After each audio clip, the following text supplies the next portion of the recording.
नमस्कार दोस्तों, स्वागत है आपका आपके अपने YouTube चैनल चुनू जीके सेंटर पर। मैं राकेश कुमार राय उर्फ चुन्ना आपके लिए जीव विज्ञान से फिर से लगभग 20 से 25 प्रश्न लेकर आया हूं, जो आपकी परीक्षा के लिए बहुत ही इम्पोर्टेंट होने वाली है।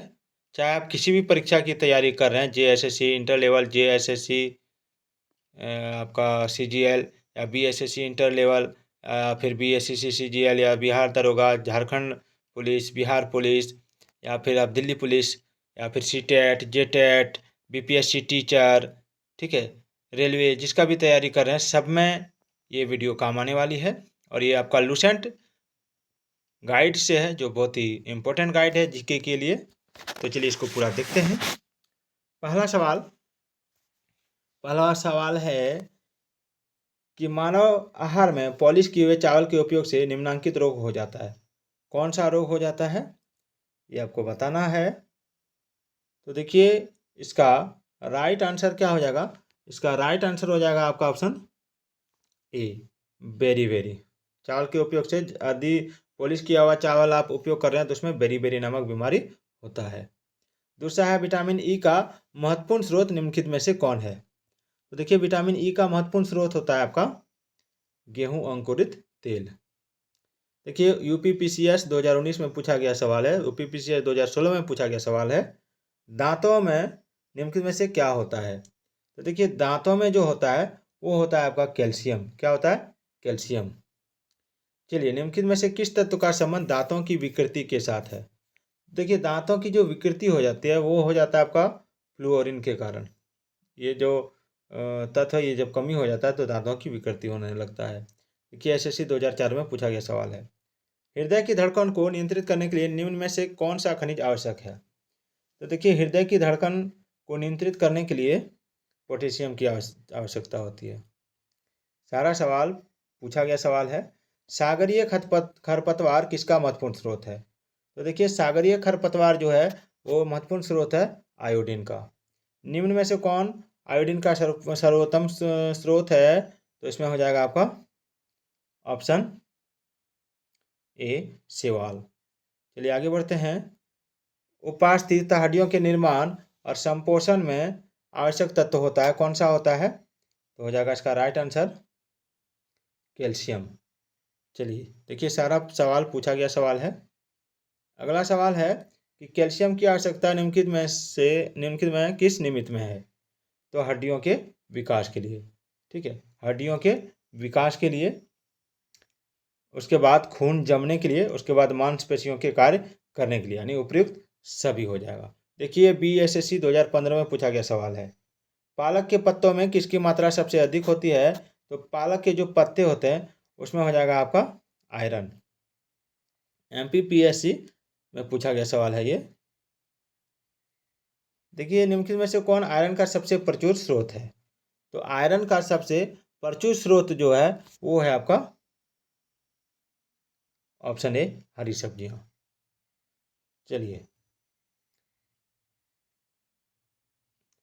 लोहा आवश्यक है, किसके लिए आवश्यक है लोहा? तो देखिए, लोहा जो आवश्यक है वो आपका हीमोग्लोबिन व RBC के निर्माण के लिए।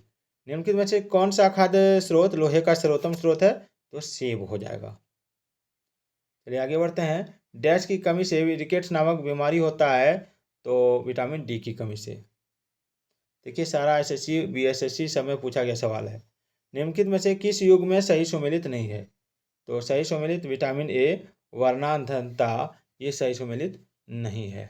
ठीक है, चलिए आगे बढ़ते हैं। घातक रक्ताल्पता विटामिन डैश की कमी के कारण होता है, तो ये हो जाएगा विटामिन B12। SSC 2020 में पूछा गया सवाल है। निम्नलिखित की कमी से एनीमिया रोग होता है, किसकी कमी से एनीमिया रोग होता है? तो एनीमिया रोग लोहा की कमी से। चलिए, एक गिलास पानी पीने से कितने कैलोरी मिलती है? तो पानी में कोई कैलोरी नहीं होता है, 0 कैलोरी। RRB में पूछा गया सवाल है ये। अगला सवाल है कि केंद्रीय खाद्य प्रौद्योगिकी अनुसंधान संस्थान कहाँ स्थित है? तो मैसूर में। देखिए, RRB में पूछा गया सवाल है। टाइफाइड से शरीर का कौन सा अंग प्रभावित होता है? तो आंत हो जाएगा। पैचिस रोग के लिए उत्तरदायी प्रोटोजोआ है एंट अमीबा।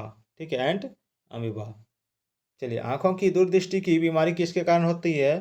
तो आंखों की दूरदृष्टि की बीमारी होती है नेत्र गोलक के छोटे होने से। चलिए आगे बढ़ते हैं। हैजा का कारण क्या है? तो जीवाणु। हैजा का कारण जीवाणु है। एलिसा जांच किस रोग की पहचान करती है? तो एड्स रोग की। देखिए बीएसएससी 2015 में पूछा गया। केंद्रीय औषधि शोध संस्थान यानी CDRI स्थित है आपका, कहाँ स्थित है ये? तो ये हो जाएगा आपका ऑप्शन सी, लखनऊ में।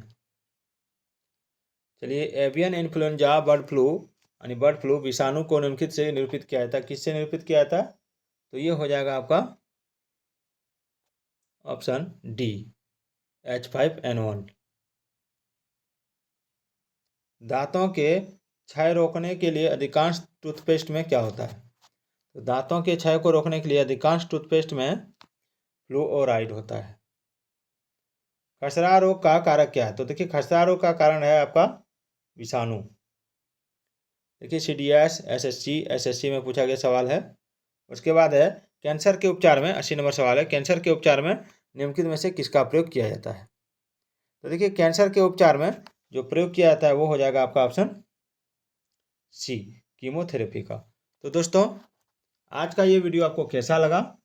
लगभग मैंने 27 से 28 प्रश्न आपको बताया जीव विज्ञान से, और इसका जीव विज्ञान का ये जो पार्ट है ये पार्ट 2 है। तो दोस्तों अगर अच्छा लगा हो तो कमेंट करके जरूर बताइएगा। कल मैं फिर आपको 30 से 40 प्रश्न इस पर बताऊंगा। तो फिर मिलते हैं। जय हिंद, जय भारत।